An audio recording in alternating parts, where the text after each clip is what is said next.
Him. Colossians 2:9 to 15.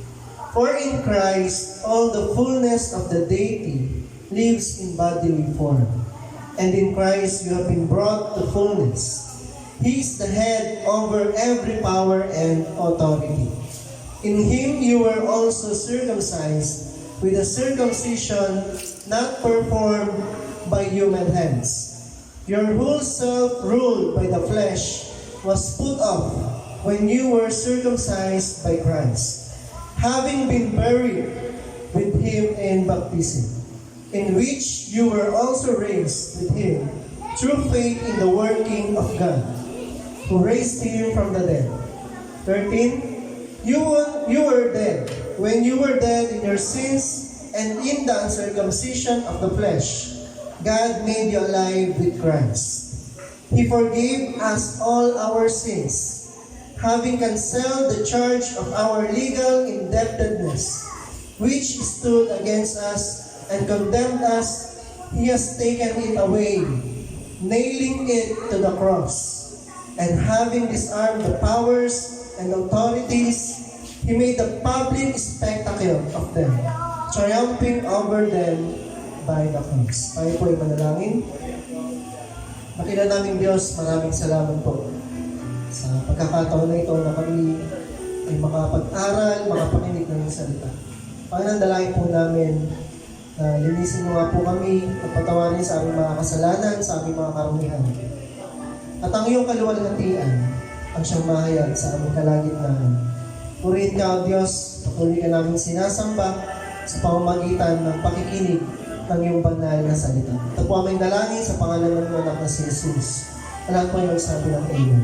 Palakpakan natin ang Panginoon sa umagang ito. Ang pag-uusapan po natin ay pinamagatang the power of Christ.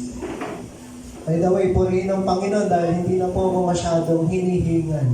Kaya meron na pong pumalit sa akin. Ang pagbabalik ng ating kapatid, si Brother Jonas Victorino. Palakpakan natin ng Panginoon. So, hindi po nakakaalam si Jonas po. Yan po ay nakasama ko noon sa isang leadership seminar nung kami college pa. Maraming taon na. Sabi ko, 10 taon na yun nakalipas, kapatid. Ang bilis ng panahon, 10 years na kami magkaibigan. At siya po ay aking sinama dito sa church. Through ups and downs, marami pong pinagdaanan ng ating mga kapatid. Sa umagang ito, ang pag-uusapan natin ay tungkol sa kapangyarihan ng Panginoong Hesus sa buhay natin. Naniniwala ba tayo na meron pong kapangyarihan ng Panginoong Hesus sa ating buhay? Totoo ba na merong kapangyarihan si Jesus sa buhay natin? Yan po yung ating aaralin at uunawain. Talaga bang may kapangyarihan ng Panginoong Hesus sa buhay natin? Ano ba ibig sabihin ng power? Power means an influencing force. Sabihin nyo nga, force. Something has power if it affects something. Amen? Ano po ibig sabihin nito? Ano po ang kapangyarihan ni Kristo sa buhay natin? Una, the power of incarnation. Sabihin nyo, incarnation. Sabi natin kanina, power means influencing force. May nagiging impluensya sa mundo. Hindi po gagana yung electric fan, yung TV, yung mga appliances natin kapag walang power. No, walang nag-i-influensya sa kanya. Wala siyang pinagkukuhanan ng enerhiya. The reason kaya po yan gumagana kasi may nakaka-influensya sa kanya na kumilos o gumalaw. Tama. Ano yun? Yung tinatawag na electricity. Amen? So kung wala yun, baliwala po lahat yan. Kasi hindi siya gagana. Sabi dito sa verse 9, For in Christ all the fullness of the deity lives in bodily form. So ito po yung kapangyarihan ng Panginoong Hesus nung siya ay nagkatawang tao. Bagamat siya ay Diyos, hinubad niya ang kanyang pagiging Diyos. Kasi meron siyang kapangyarihan na gawin yun. Amen? Kaya niya nagawa yun because He is God. Meron siyang power to do that. What is the significance of Christ's birth for you? Ano yung kahalagahan po sa atin ng pagkakatawang tao ng Panginoong Hesus na siya ay ipinanganak bilang tao? We have been reached out by God. If not of Christ's incarnation, we could not be saved. Kung hindi nagkatawang tao ang Panginoong Hesus, hindi daw po tayo maliligtas. Amen? Kasi walang sasapat na alay para sa ating mga kasalanan. Dahil hindi na po sapat yung dugo ng mga hayop para tayo matubos sa ating kasalanan. Amen?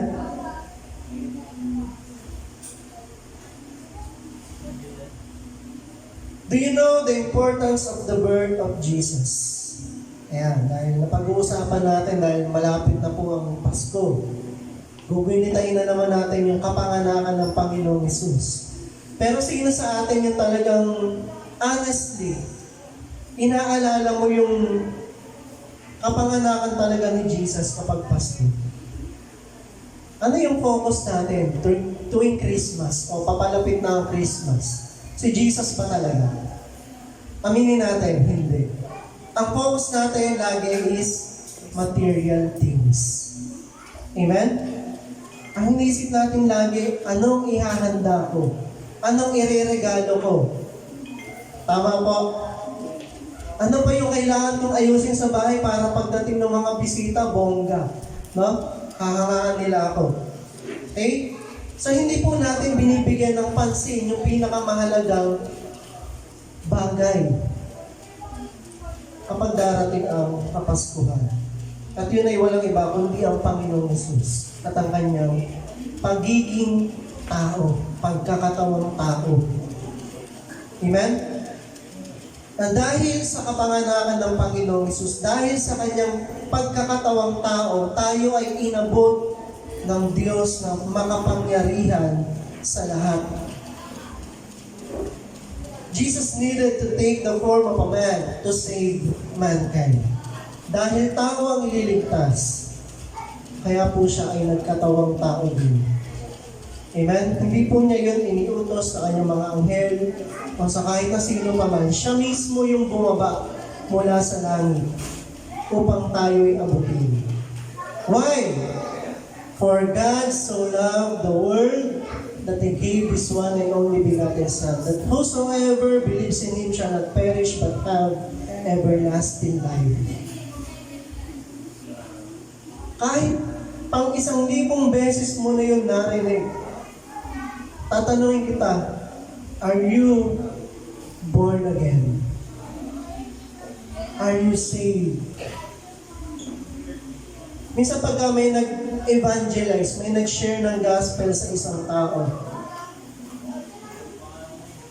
after niya ma-explain lahat ng gospel, and then magpe-pray, after ng prayer, tumanggap sa Panginoon, anong ginagawa nung nag-share, nung nag-evangelize? Congratulate yung tao, congratulations, ligtas ka na.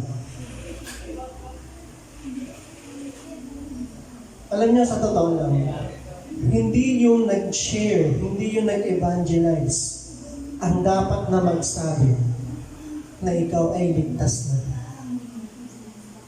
Kasi pwedeng lahat ng narinig mo na shinare sa'yo, pumasok sa isang tenga, lumabas sa kabila. Ang totoong makakaalam niyan, walang iba kundi ikaw. Ikaw lang yung makakapagsabi. Meron pong isang preacher na si Paul Washer, kung familiar ka. Sabi niya, meron siyang shinera ng gospel. After niya i-share, meron pa siyang flight. Aalis siya, meron siyang pupuntahan, meron siyang flight. Kaya lang yung tao, after niya mag-share ng gospel, hiningin niya yung feedback. Anong masasabi mo? Ang sabi ng tao, yun na po yun.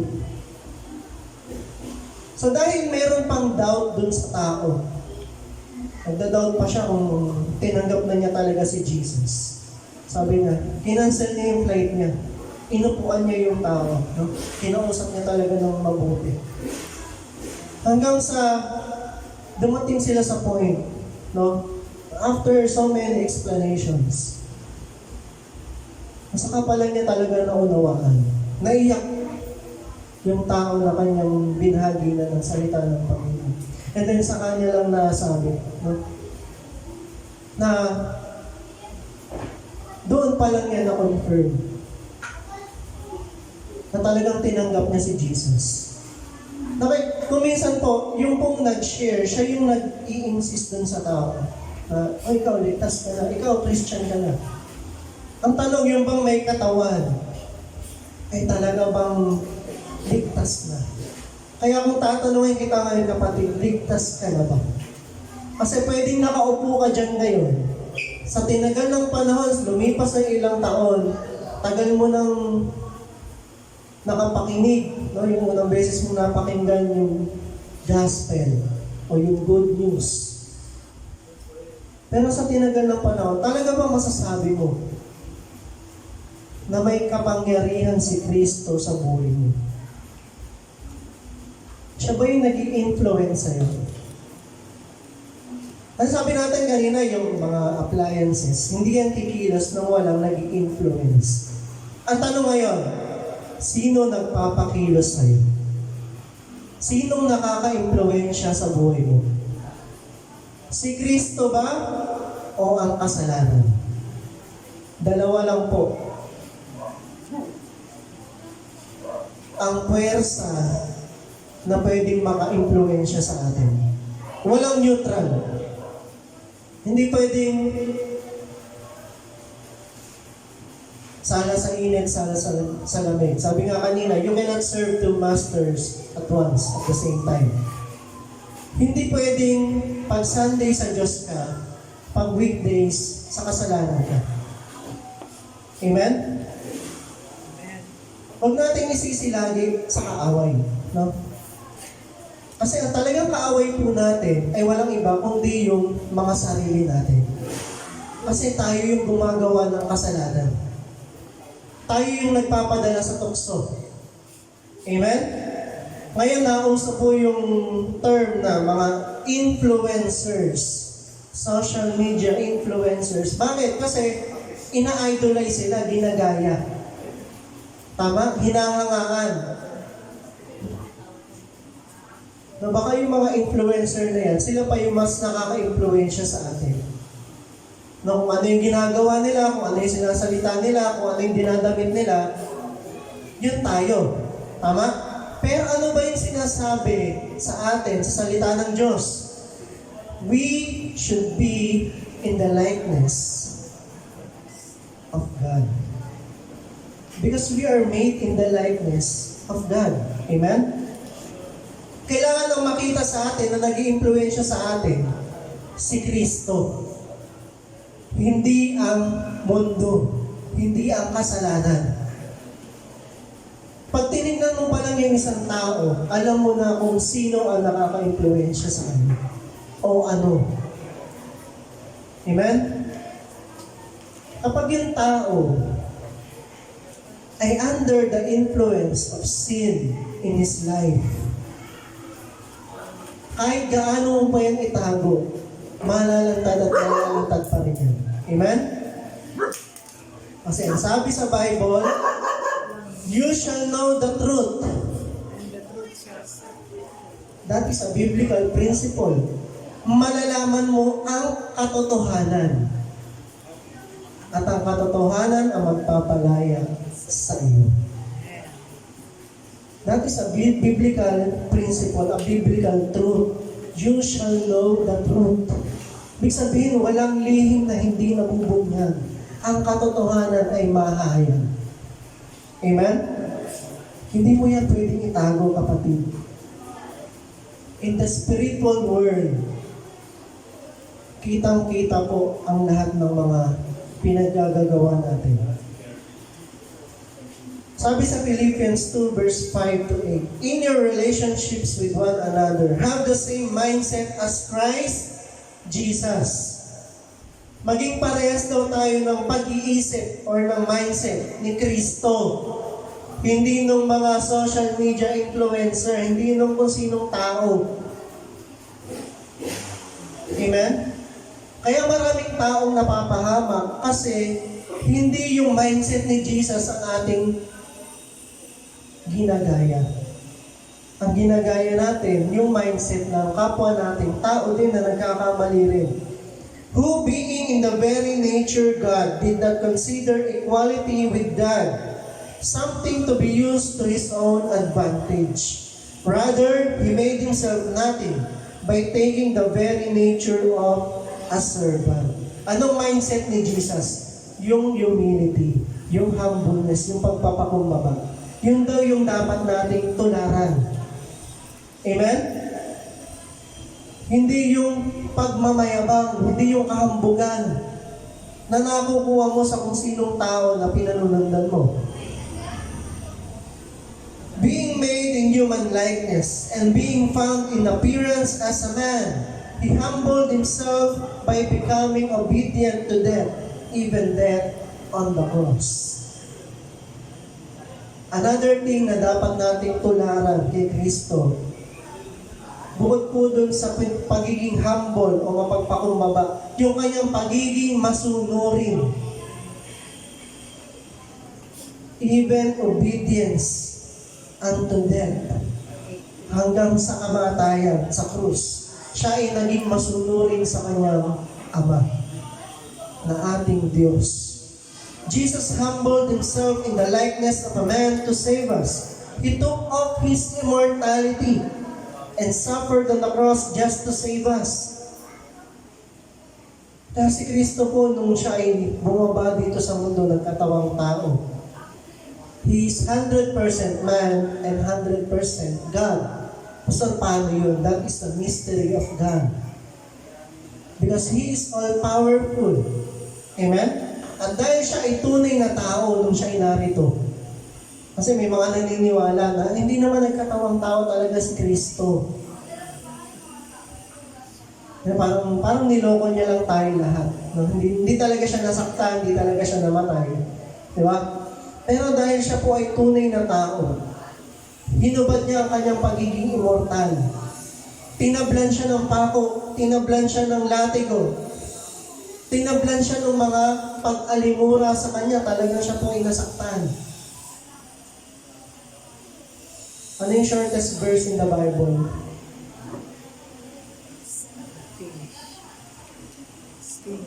Jesus wept. Diba?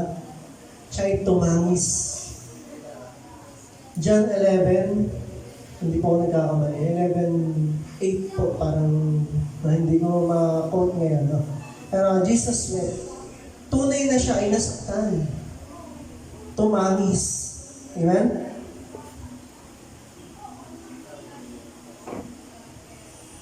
Siya po ay nagpakumbaba. Ang tanong, tayo ba ay nagpapakumbaba sa harapan ng Diyos? Are you under the influence of Christ? Or under the influence of alcohol, of addiction, of sin?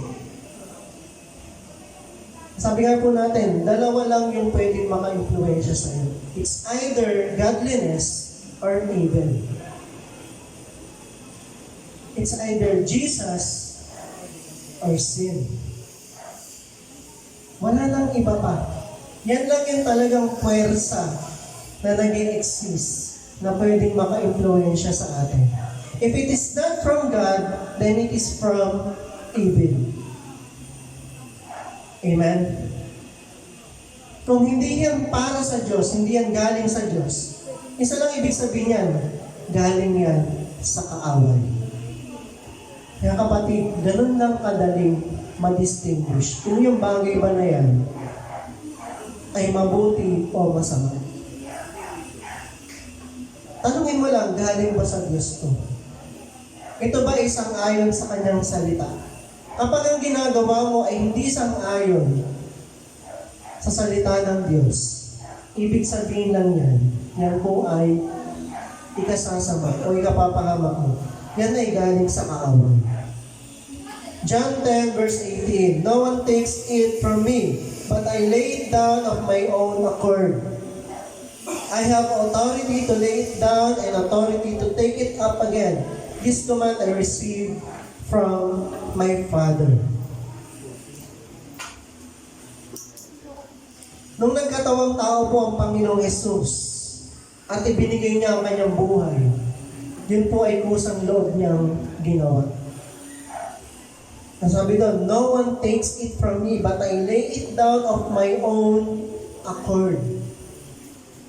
That means, separate ang persona ng God the Son from God the Father. Kasi meron siyang sariling pagdidesisyon. Amen?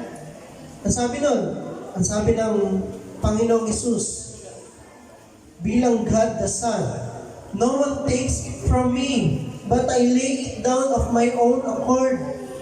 Kusang loob niyang ibinigay ang kanyang buhay para sa atin. Walang pumilit sa kanya. Amen? Naunawaan po ba natin? Amen.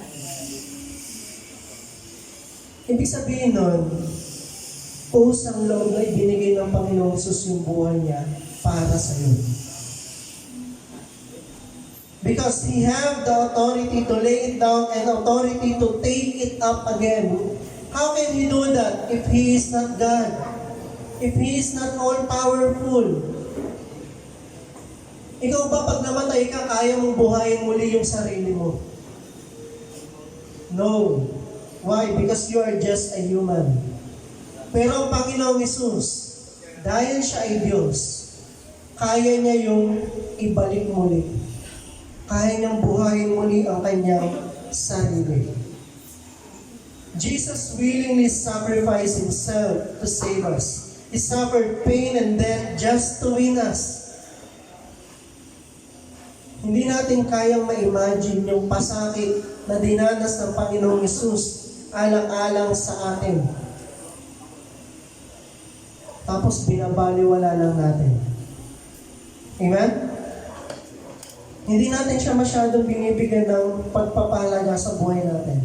He became the atoning sacrifice for our sins because of His love for us. 1 John 4 verse 10, "This is love, not that we love God, but that He loved us and sent His Son as an atoning sacrifice for our sins." Yun ang tunay na pagmamahal. Hindi natin minahal ang Diyos. Sa totoo lang, kaaway tayo ng Diyos dahil sa ating kasalanan.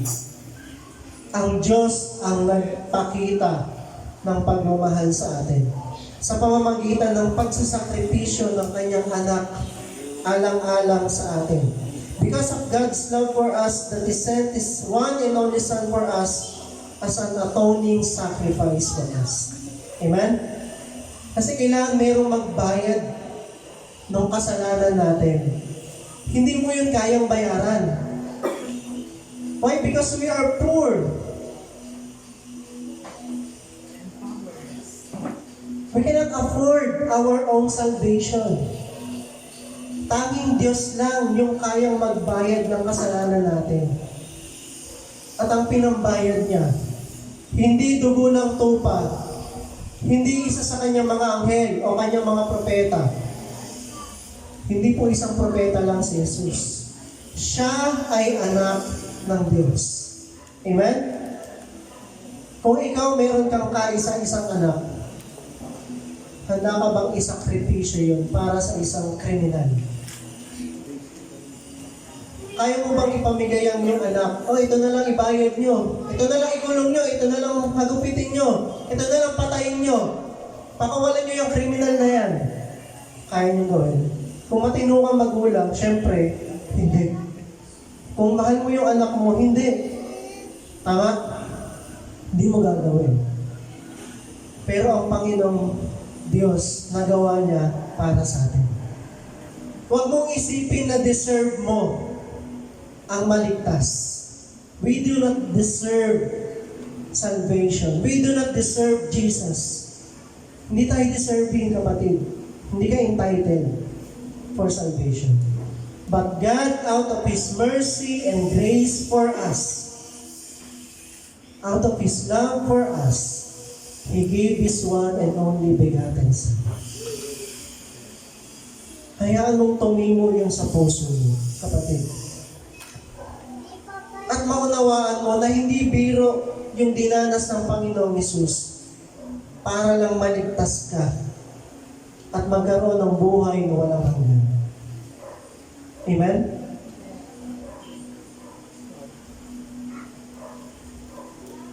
Pinagtagumpayan ng Panginoong Hesus yung pasakit sa krus para lang hindi tayo maitapon sa impyerno ng pangwalang hanggan. Tiniis niya yung pasakit. Alang-alang sa atin.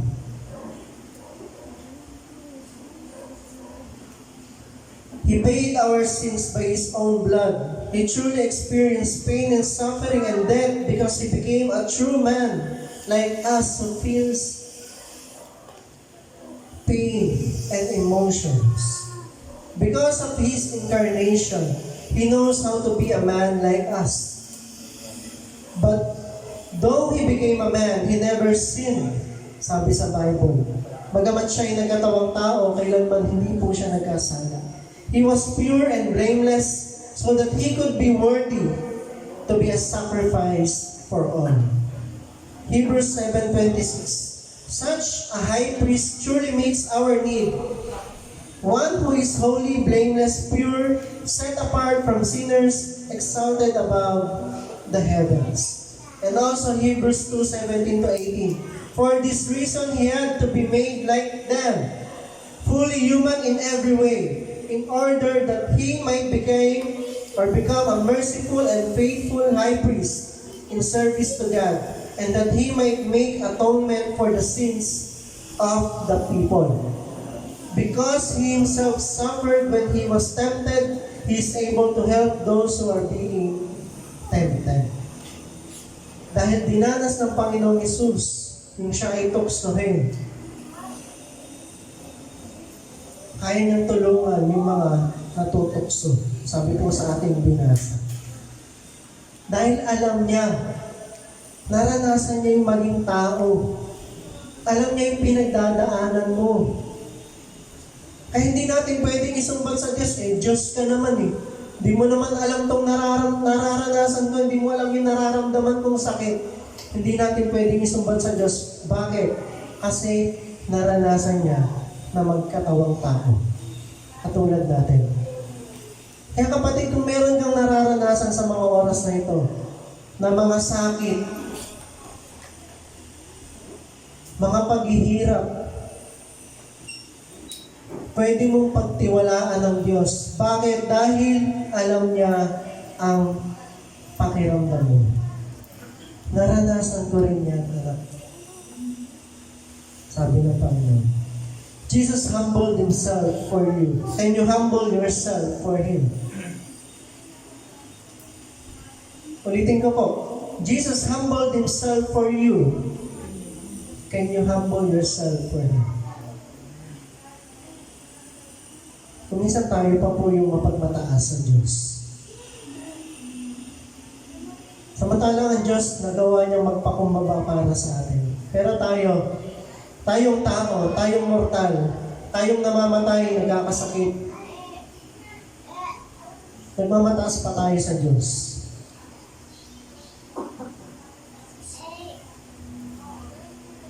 Number 2, what is the power of Christ in our life? The power of transformation. Sabihin niyo nga po, transformation. Transformation.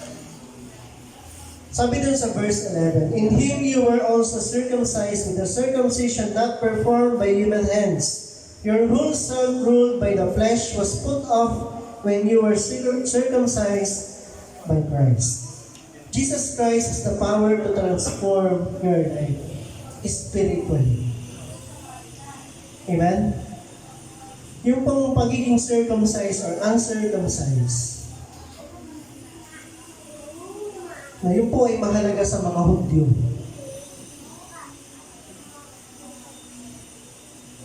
importante po yun sa kanila, no? Pagka hindi ka circumcised, no?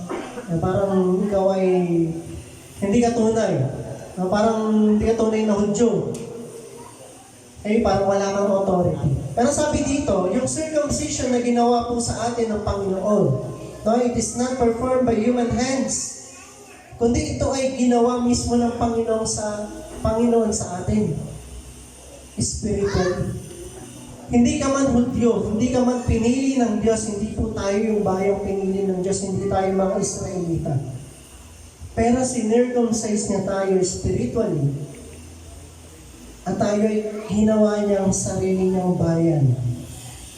Bagamat tayo po ay mga hintil, tayo ay napabilang sa pamilya ng Diyos sa pamamagitan ng Panginoong Hesus. Amen? Yung circumcision po na tinutukoy dito, it is not literal or physical, it is spiritual. Ibig sabihin, nagkaroon ng transformation sa buhay natin. Tayo dati ay hindi mga anak ng Diyos.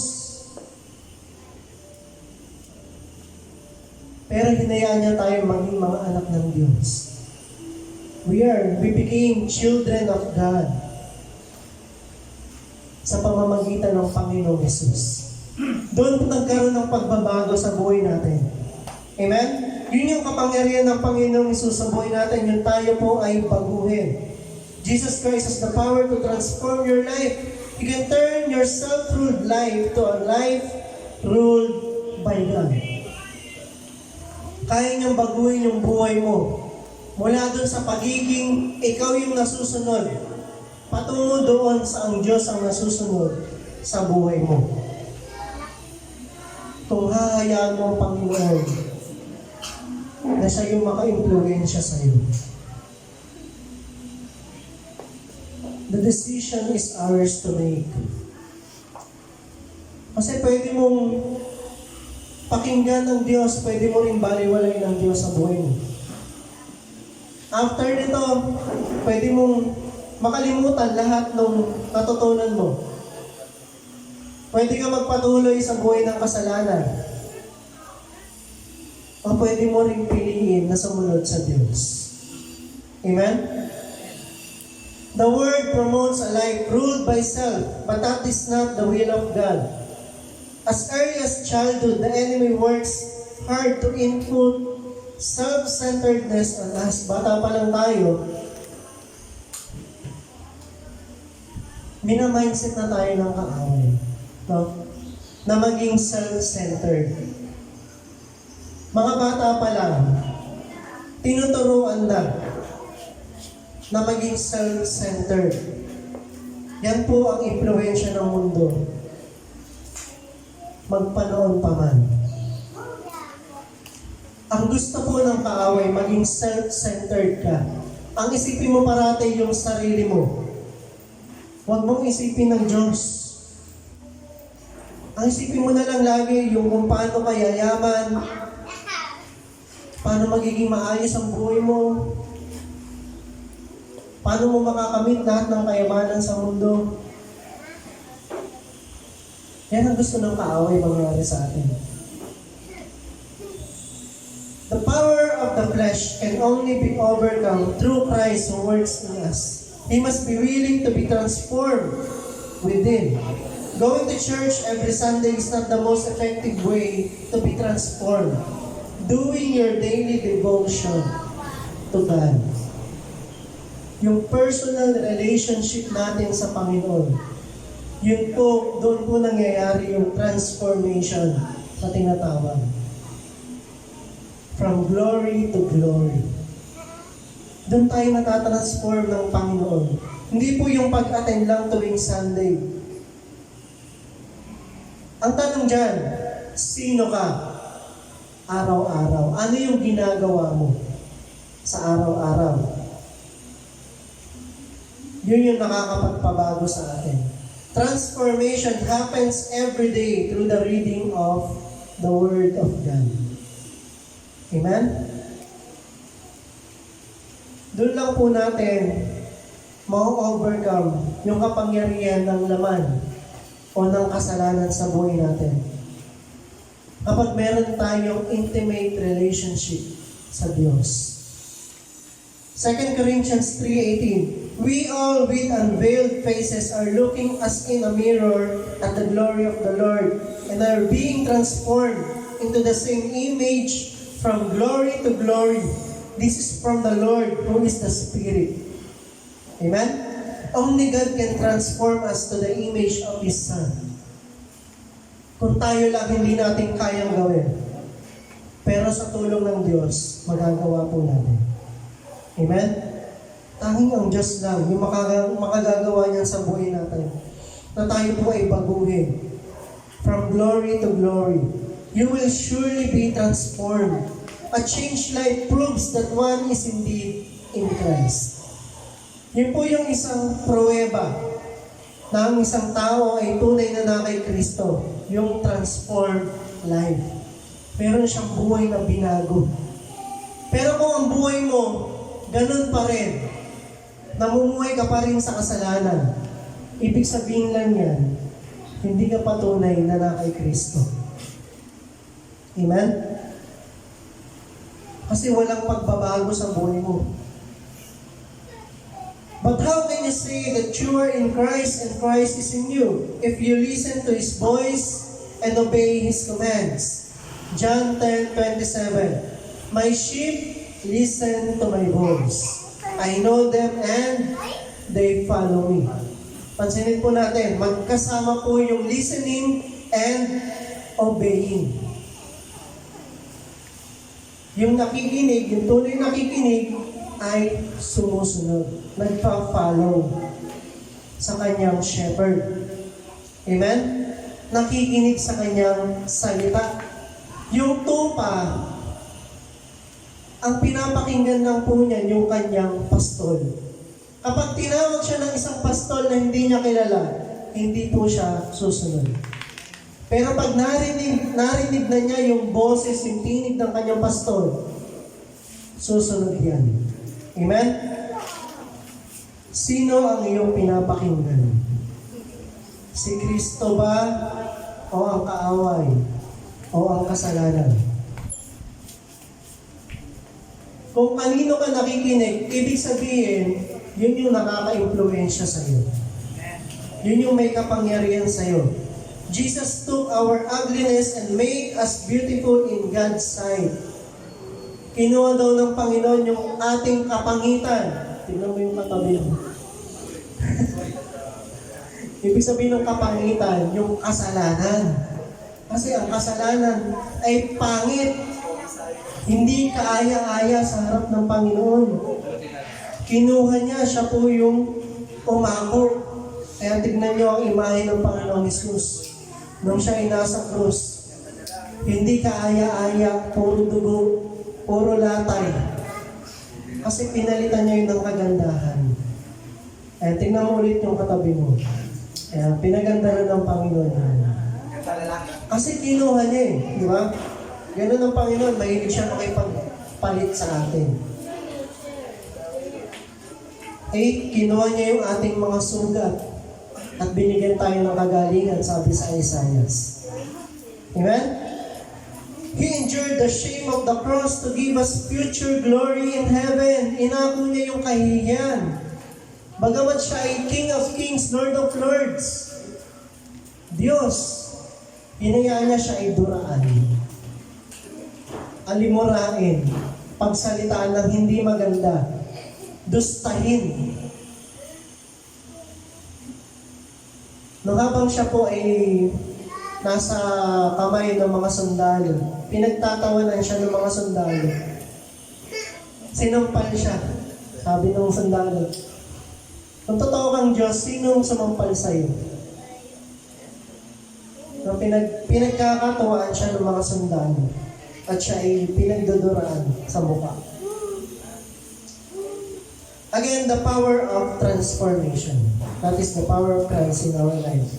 Pangatlo po, the power of baptism. Bibilisan ko na lang po. Sabi dun sa verse 12, having been buried with Him in baptism, in which you were also raised with Him through your faith in the working of God, who raised Him from the dead. may kapangyarihan po ang bautismo. Ano ibig sabihin po nito? Baptism is the symbol of Christ's death and resurrection. When we accept Jesus as our Lord and Savior, we put to death the power of sin in our life and be raised again in the Spirit. This is how we became born again. Amen? To be buried means to die. We must die to our own self to be a follower of Christ. A dead cannot do anything. Your own self must no longer have power over you. Amen? Ang bautismo po ay hindi nakakapagligtas. Amen? Yan po yung dapat nating maunawaan. Hindi dahil ikaw ay nabautismohan na, ibig sabihin ay ligtas ka na. Ang mahalaga po sa bautismo, yung sinisimbolo po nito. Kapag tayo binautismo, inilubog sa tubig, yun po ay nangangahulugan, nagsisimbolize ng ating pagkamatay sa ating dating sarili. At pag ikaw ay iniahon muli, yun yung nagsisimbolo na ikaw ay nabuhay na muli sa Spiritu. Amen? So it is just a symbol. Sabi niyo, a symbol. Symbol. Kapag yung dalawang tao nagpakasal, binibigyan nila ng singsing yung bawat isa. Nagpapalitan po sila ng singsing. Kapag ba tinanggal mo yung singsing, ibig sabihin hindi na sila kasal? Hindi. Pero yung singsing ay simbolo ng kanilang pagiging kasal. Para publicly na ipapakita na ikaw ay kasal na. Taken na. Ika nga. Amen? Ganon din po yung baptism. Inihahayag natin publicly na tayo ay na kay Kristo na. Yun din yung nagre-remind sa atin na tayo ay na kay Kristo na. Hindi na tayo sa sanlibutan. Amen? That is the power of baptism. Romans 8:13, for if you live according to the flesh, you will die. But if by the Spirit you put to death the misdeeds of the body, you will live. Again, meron pong dalawang tinutukoy, the power of the flesh and the power of the Spirit, yung spiritual. Kapag tayo daw ay namuhay sa laman, sa kasalanan, tayo ay tiyak na mamamatay. Pero kung tayo namumuhay sa Spiritu, we put to death the misdeeds of the body or the flesh. Pag pinatay mo sa buhay mo, yung mga maling ginagawa, yung mga kasalanan sa buhay mo, ikaw ay mabubuhay. Amen? There are two kinds of death, one in the flesh and one in the spirit, or eternal death. If we are to die twice, we must also live twice. Kung dalawang beses ka mamamatay, dapat dalawang beses ka rin mabubuhay. Amen? Ganun po yung logic, no? Unang kamatayan, physical. Pangalawa is spiritual.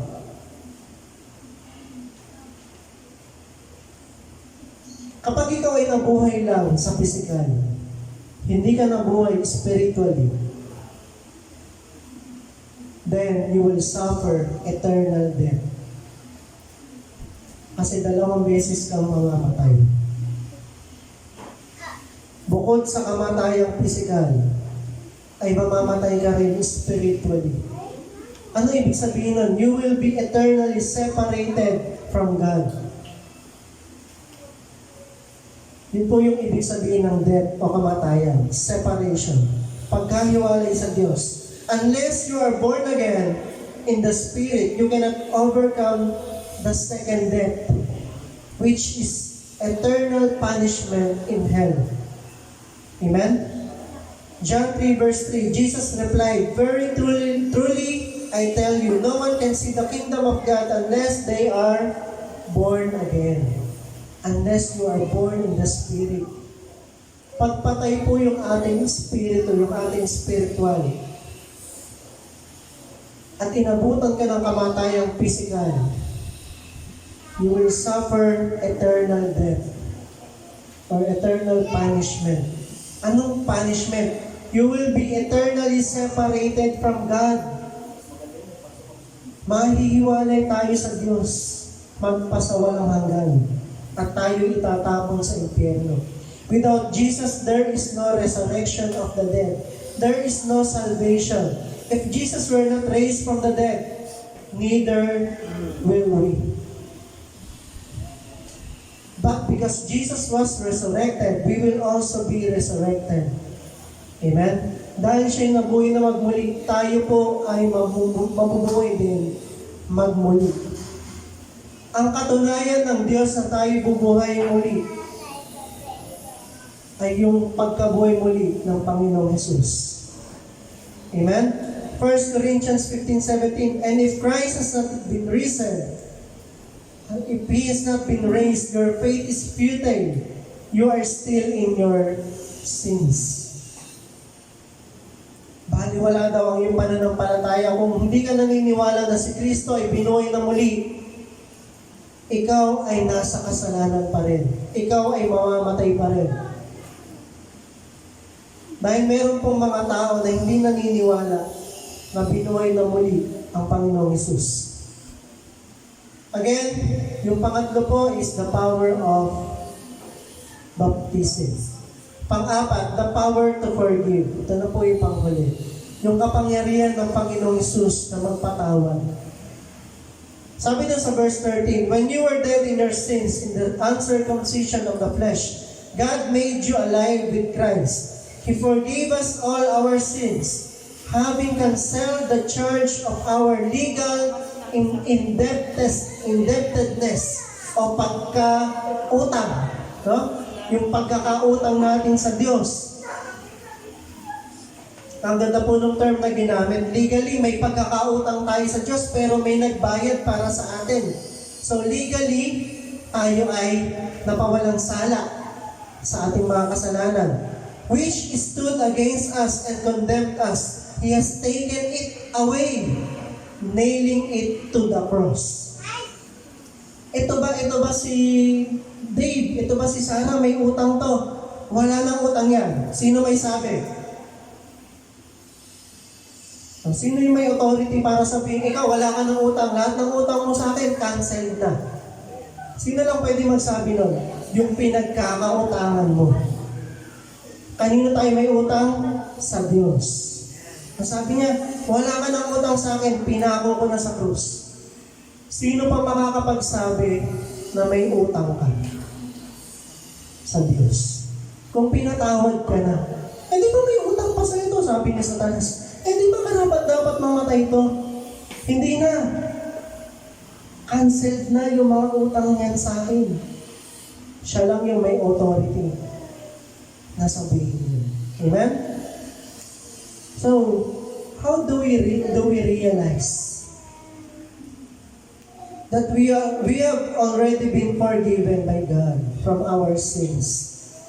Jesus has the power to forgive our sins if you are willing to surrender your life to Him.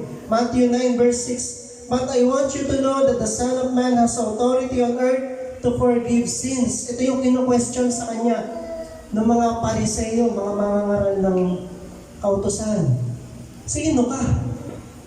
Para magpatawad ng kasalanan, Diyos lang ang pwedeng gumawa niyan. So Jesus, hindi niya dininay, no? Na siya ay may kapangyarihan magpatawad ng kasalanan. Dahil alam niya na siya ay Diyos. Kaya sinabi po niya, the Son of Man has authority on earth to forgive sins. So He said to the paralyzed man, get up, take your mat, and go home. 1 John 1:9, if we confess our sins, He is faithful and just and will forgive us our sins and purify us from all unrighteousness.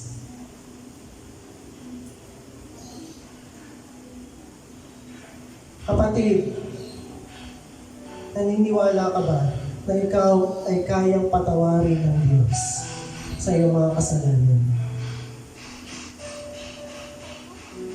At kung ikaw ay tunay na pinatawad na sa iyong mga kasalanan, walang sino man ang pwedeng makapagsabi sa iyo na ikaw ay kailangan pang magbayad sa iyong mga kasalanan. Dahil binayaran na yan ng Panginoong Hesus ang kanyang banal na dugo. We cannot add anything to the sacrifice of Jesus.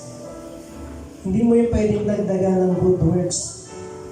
Dati na-correct ako ng aking youth pastor. Sabi niya, ba't ang sipag mo sa church? Sabi ko, pastor, pambayad po sa kasalanan.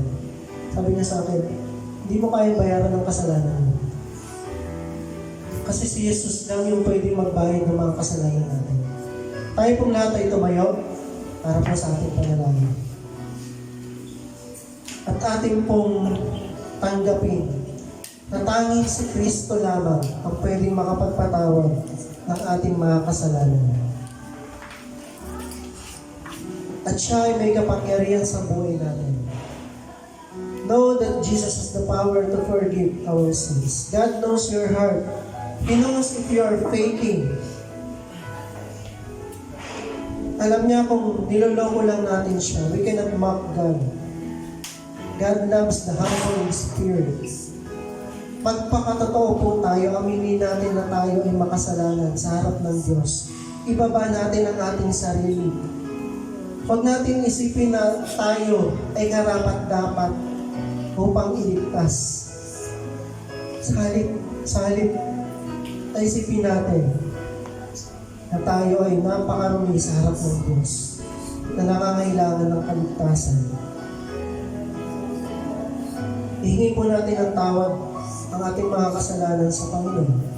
At humingi tayo sa Kanya ng bagong buhay na mayroong pagsunod sa Kanya. Tayo po'y manalangin. Panginoon, tunay nga Panginoon na kami nagpapakumbaba sa iyong harapan. At kinikilala namin na kami ay makasalanan. At hindi po namin kayang bayaran ang aming mga kasalanan. Tanging ikaw lamang ang siyang sapat na naging kabayaran para sa aming mga kasalanan. Kaya kami, Panginoon, ay buong puso na nagpapakumbaba sa iyo. Kami, Panginoon, ay patawarin mo at bigyan kami ng panibagong buhay na may pagsunod sa iyo. Dalangin namin, Panginoon, ang iyong kapangyarihan ang siyang maghari sa aming buhay, Panginoon. Ikaw po ang maka-impluwensya sa amin at hindi ang laman, hindi ang kasalanan na nananalaytay sa aming mga katawan. Tulungan niyo kami na mapagtagumpayan ang mga gawa ng kadiliman ng kasalanan sa aming buhay. Kinikilala namin na may kapangyarihan ang iyong pagkakatawang tao sa aming buhay. Sapagkat ikaw ay naging tao, alam mo kung paano damahin ang aming mga nararanasan, Panginoon, ang aming mga hinaing. Sapagkat ikaw ay nakaranas din ng pagpapasakit. Bagamat ikaw ay Diyos, ikaw ay nagkatawang tao para sa amin. Panginoon, kinikilala namin ang iyong kapangyarihan na mabago ang aming mga buhay mula sa pagiging makasarili patungo sa pagiging mga Diyos. Sa makatwid ay yung meron pong pagsunod sa iyo. Hindi na po yung aming sarili ang masunod sa aming buhay, kundi yung iyong kagustuhan ang siyang masunod sa buhay namin. Panginoon, kinikilala namin ang kapangyarihan ng iyong bautismo na sumisimbolo sa aming pagkamatay sa aming dating sarili at sa muling pagkabuhay namin sa espiritual. Panginoon, inihayag namin ang aming mga kasalanan sa aming buhay at nais na po namin itong talikuran, iwanan, at magkaroon kami ng buhay na may paglakad, na may pagsunod sa iyo, Panginoon. And Lord, kinikilala namin ang iyong kapangyarihan na magpatawad ng mga kasalanan. Sapagkat ikaw ay Diyos. Sa iyo kami may pagkakautang. Ikaw din ang siyang may kapangyarihan upang ipawalang sala, ipawalang bisa ang aming pagkakautang sa iyo. Salamat, O Diyos, dahil sa iyong mahabaging puso, Dahil sa iyong kabutihang loob, sa iyong grasya, kami ay pinatawad mo sa aming mga kasalanan. Salamat o Diyos, kami binigyan mo ng panibagong simula. Dinulot mo kami, Panginoon, na magkaroon ng pananampalataya sa iyo. Maging ang aming pananampalataya ay galing sa iyo, Panginoon, sa iyong salita. Salamat o Diyos, pinupuri ka namin at pinasasalamatan. Sa iyo po ang lahat ng mataas na kapurihan. Sa ikararangan ng pangalan ng iyong anak na si Jesus, ang po ay magsabi na, Amen. Purihin ang Panginoon, palapakan natin ang Diyos.